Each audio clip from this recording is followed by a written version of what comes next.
Chapter 2. The Science of Deduction. We met next day as he had arranged and inspected the rooms at number 221B Baker Street, of which he had spoken at our meeting. They consisted of a couple of comfortable bedrooms and a single, large, airy sitting room, cheerfully furnished, and illuminated by two broad windows. So desirable in every way were the apartments, and so moderate did the terms seem when divided between us, that the bargain was concluded upon the spot, and we at once entered into possession.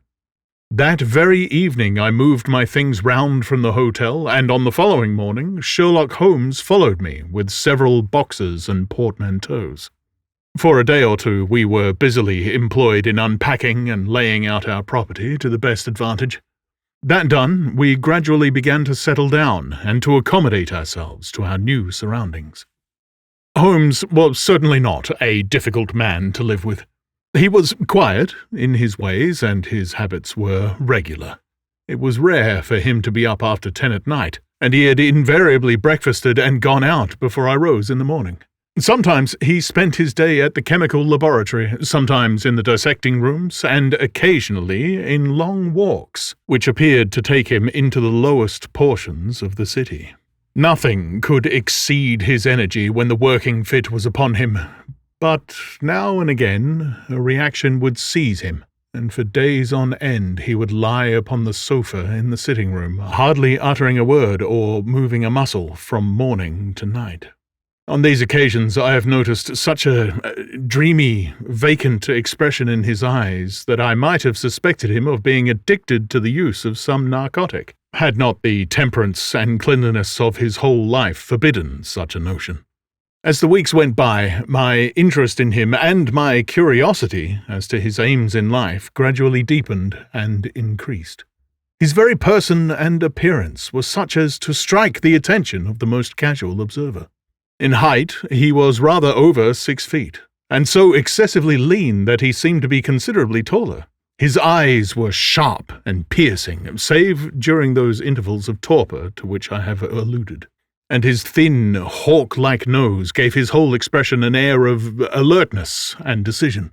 His chin, too, had the prominence and squareness which mark the man of determination. His hands were invariably blotted with ink and stained with chemicals, yet he was possessed of extraordinary delicacy of touch, as I frequently had occasion to observe when I watched him manipulating his fragile philosophical instruments. The reader may set me down as a hopeless busybody when I confess how much this man stimulated my curiosity, and how often I endeavoured to break through the reticence which he showed on all that concerned himself. Before pronouncing judgment, however, be it remembered how objectless was my life, and how little there was to engage my attention.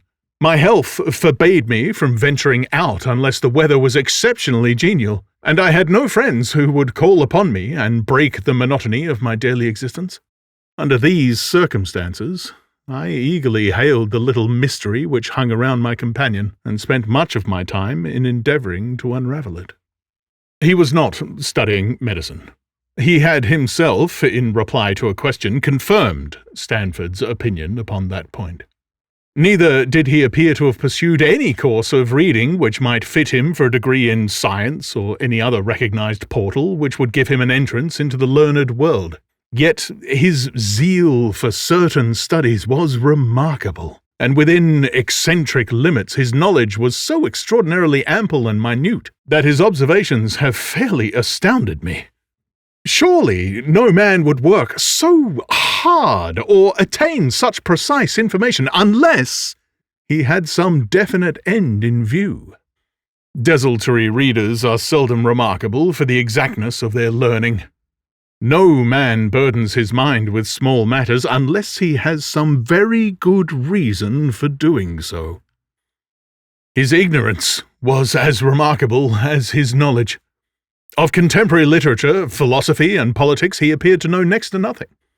Upon my quoting Thomas Carlyle, he inquired in the naivest way who he might be and what he had done.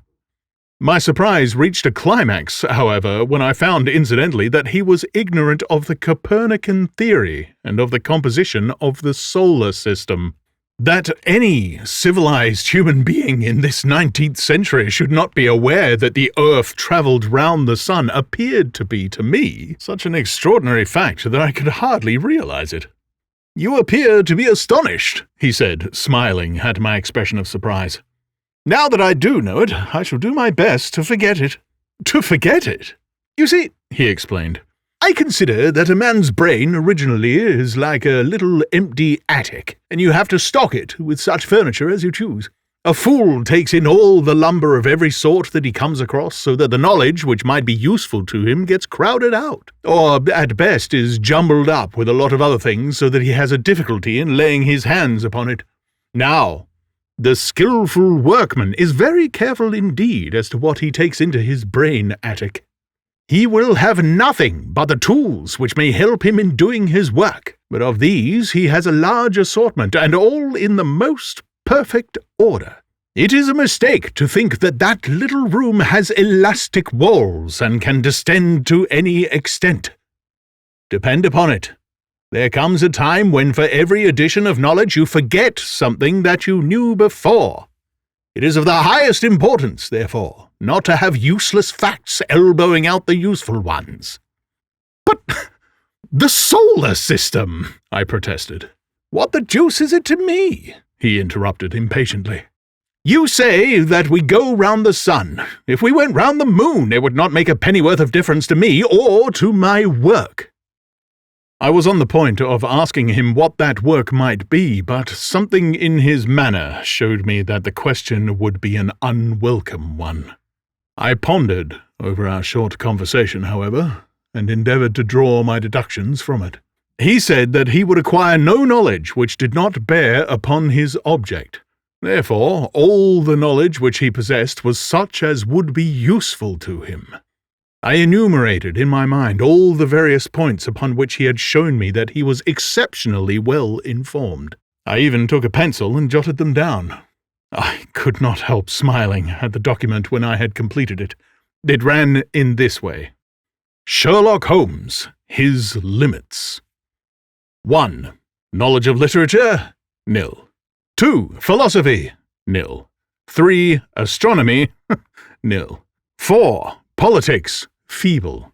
5. Botany, variable. Well up in belladonna, opium, and poisons generally, knows nothing of practical gardening. 6. Geology, practical but limited. Tells at a glance different soils from each other. After walks he has shown me splashes upon his trousers and told me by their colour and consistence in what part of London he had received them. 7. Chemistry, profound. 8. Anatomy, accurate but unsystematic. 9. Sensational literature, immense. He appears to know every detail of every horror perpetrated in the century. 10. Plays the violin well. 11. Is an expert single-stick player, boxer, and swordsman. 12. Has a good practical knowledge of British law. When I had got so far in my list, I threw it into the fire in despair. If I can only find what the fellow is driving at by reconciling all these accomplishments and discovering a calling which needs them all, I said to myself, I may as well give up the attempt at once. I see that I have alluded above to his powers upon the violin. These were very remarkable, but as eccentric as all his other accomplishments. That he could play pieces, and difficult pieces, I knew well, because at my request he has played me some of Mendelssohn's Lieder and other favourites. When left to himself, however, he would seldom produce any music or attempt any recognised air. Leaning back in his armchair of an evening, he would close his eyes and scrape carelessly at the fiddle which was thrown across his knee. Sometimes the chords were sonorous and melancholy. Occasionally they were fantastic and cheerful. Clearly they reflected the thoughts which possessed him, but whether the music aided those thoughts, or whether the playing was simply the result of a whim or fancy, was more than I could determine.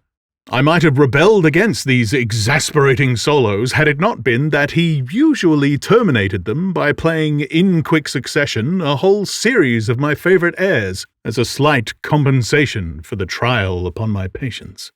During the first week or so we had no callers, and I had begun to think that my companion was as friendless a man as I was myself. Presently, however, I found that he had many acquaintances, and those in the most different classes of society.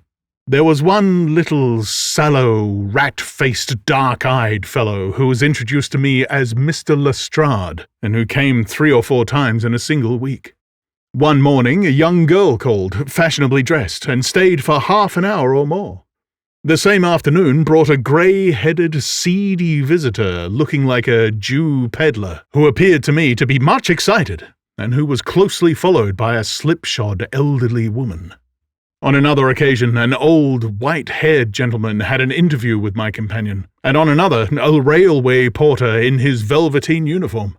When any of these nondescript individuals put in an appearance, Sherlock Holmes used to beg for the use of the sitting-room, and I would retire to my bedroom. He always apologized to me for putting me to this inconvenience. "I have to use this room as a place of business," he said, "and these people are my clients." Again, I had an opportunity of asking him a point-blank question, and again my delicacy prevented me from forcing another man to confide in me. I imagined at the time that he had some strong reason for not alluding to it, but he soon dispelled the idea by coming round to the subject of his own accord. It was upon the 4th of March, as I have good reason to remember, that I rose somewhat earlier than usual and found that Sherlock Holmes had not yet finished his breakfast. The landlady had become so accustomed to my late habits that my place had not been laid, nor my coffee prepared. With the unreasonable petulance of mankind, I rang the bell and gave a curt intimation that I was ready. Then I picked up a magazine from the table and attempted to while away the time with it, while my companion munched silently at his toast. One of the articles had a pencil mark at the heading, and I naturally began to run my eye through it. Its somewhat ambitious title was The Book of Life, and it attempted to show how much an observant man might learn by an accurate and systematic examination of all that came in his way. It struck me as being a remarkable mixture of shrewdness and of absurdity. The reasoning was close and intense, but the deductions appeared to me to be far-fetched and exaggerated. The writer claimed by a momentary expression, a twitch of a muscle or a glance of an eye, to fathom a man's inmost thoughts. Deceit, according to him, was an impossibility in the case of one trained to observation and analysis. His conclusions were as infallible as so many propositions of Euclid. So startling would his results appear to the uninitiated that until they learned the processes by which he had arrived by them, they might well consider him as a necromancer. "From a drop of water," said the writer, "a logician could infer the possibility of an Atlantic or a Niagara without having seen or heard of one or the other. So all life is a great chain, the nature of which is known whenever we are shown a single link of it. Like all other arts, the science of deduction and analysis is one which can only be acquired by long and patient study, nor is life long enough to allow any mortal to attain the highest possible perfection in it. Before turning to those moral and mental aspects of the matter which present the greatest difficulties, let the inquirer begin by mastering more elementary problems. Let him, on meeting a fellow mortal, learn at a glance to distinguish the history of the man and the trade or profession to which he belongs. Puerile as such an exercise may seem, it sharpens the faculties of observation and teaches one where to look and what to look for. By a man's fingernails, by his coat sleeve, by his boot, by his trouser knees, by the callosities of his forefinger and thumb, by his expression, by his shirt cuffs, by each of these things a man's calling is plainly revealed. That all united should fail to enlighten the competent inquirer in any case is almost inconceivable. "What ineffable twaddle!" I cried, slapping the magazine down on the table. I never read such rubbish in my life." "What is it?" asked Sherlock Holmes. "Why, this article," I said, pointing at it with my egg spoon as I sat down to my breakfast. "I see that you've read it since you have marked it. I don't deny that it's smartly written. It irritates me, though. It is evidently the theory of some armchair lounger who evolves all these neat little paradoxes in the seclusion of his own study. It is not practical. I should like to see him clapped down in a third-class carriage on the Underground and asked to give the trades of all his fellow travellers. I would lay 1,000 to 1 against him." "You would lose your money," Sherlock Holmes remarked calmly. "As for the article, I wrote it myself." "You?" "Yes. I have a turn both for observation and for deduction. The theories which I have expressed there, and which appear to you to be so chimerical, are really extremely practical. So practical that I depend upon them for my bread and cheese." How?" I asked involuntarily. Well, I have a trade of my own. I suppose I'm the only one in the world. I'm a consulting detective, if you can understand what that is. Here in London we have lots of government detectives and lots of private ones. When these fellows are at fault, they come to me, and I manage to put them on the right scent. They lay all the evidence before me, and I'm generally able, by the help of my knowledge of the history of crime, to set them straight. There is a strong family resemblance about misdeeds, and if you have all the details of 1,000 at your finger ends, it is odd if you can't unravel the 1,001st. Lestrade is a well-known detective. He got himself into a fog recently over a forgery case, and that was what brought him here. And these other people. They are mostly sent on by private inquiry agencies. They're all people who are in trouble about something and want a little enlightening. I listen to their story, they listen to my comments, and then I pocket my fee." "But do you mean to say," I said, "that without leaving your room you can unravel some knot which other men can make nothing of, although they have seen every detail for themselves?" "Quite so. I have a kind of intuition that way. Now and again a case turns up which is a little more complex. Then I have to bustle about and see things with my own eyes. You see, I have a lot of special knowledge which I apply to the problem and which facilitates matters wonderfully. Those rules of deduction laid down in that article which aroused your scorn are invaluable to me in practical work. Observation with me is second nature. You appeared to be surprised when I told you on our first meeting that you had come from Afghanistan." "You were told, no doubt." "Nothing of the sort. I knew you came from Afghanistan. From long habit, the train of thoughts ran so swiftly through my mind that I arrived at the conclusion without being conscious of the intermediate steps. There were such steps, however. The train of reasoning ran, 'Here is a gentleman of a medical type, but with the air of a military man. Clearly an army doctor, then. He has just come from the tropics, for his face is dark, and that is not the natural tint of his skin, for his wrists are fair. He has undergone hardship and sickness, as his haggard face says clearly. His left arm has been injured. He holds it in a stiff and unnatural manner. Where in the tropics could an English army doctor have seen much hardship and got his arm wounded? Clearly in Afghanistan.' The whole train of thought did not occupy a second. I then remarked that you came from Afghanistan, and you were astonished." "It is simple enough, as you explain it," I said, smiling. "You remind me of Edgar Allan Poe's Dupin. I had no idea that such individuals did exist outside of stories." Sherlock Holmes rose and lit his pipe. "No doubt you think that you are complimenting me in comparing me to Dupin," he observed. "Now, in my opinion, Dupin was a very inferior fellow. That trick of his of breaking in on his friend's thoughts with an apropos remark after a quarter of an hour's silence is really very showy and superficial. He had some analytical genius, no doubt, but he was by no means such a phenomenon as Poe appeared to imagine." "Have you read Gaboriau's works?" I asked. "Does Lecoq come up to your idea of a detective?" Sherlock Holmes sniffed sardonically. "Lecoq was a miserable bungler," he said in an angry voice. "He had only one thing to recommend him, and that was his energy. That book made me positively ill. The question was how to identify an unknown prisoner. I could have done it in 24 hours. Lecoq took 6 months or so. It might be made a textbook for detectives to teach them what to avoid."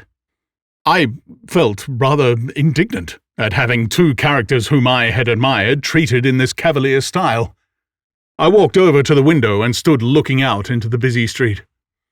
"This fellow may be very clever," I said to myself, "but he is certainly very conceited." "There are no crimes and no criminals in these days," he said querulously. "What is the use of having brains in our profession? I know well that I have it in me to make my name famous. No man lives, or has ever lived, who has brought the same amount of study and of natural talent to the detection of crime which I have done. And what is the result? There is no crime to detect, or at most some bungling villainy with a motive so transparent that even a Scotland Yard official can see through it." I was still annoyed at his bumptious style of conversation. I thought it best to change the topic. "I wonder what that fellow is looking for?" I asked, pointing to a stalwart, plainly dressed individual who was walking slowly down the other side of the street, looking anxiously at the numbers. He had a large blue envelope in his hand and was evidently the bearer of a message. "You mean the retired sergeant of Marines," said Sherlock Holmes. "Brag and bounce," I thought to myself. "He knows that I cannot verify his guess." The thought had hardly passed through my mind when the man whom we were watching caught sight of the number on our door and ran rapidly across the roadway. We heard a loud knock, a deep voice below, and heavy steps ascending the stair. "For Mr. Sherlock Holmes," he said, stepping into the room and handing my friend the letter. Here was an opportunity of taking the conceit out of him. He little thought of this when he made that random shot. "May I ask, my lad," I said in the blandest voice, "what your trade may be?"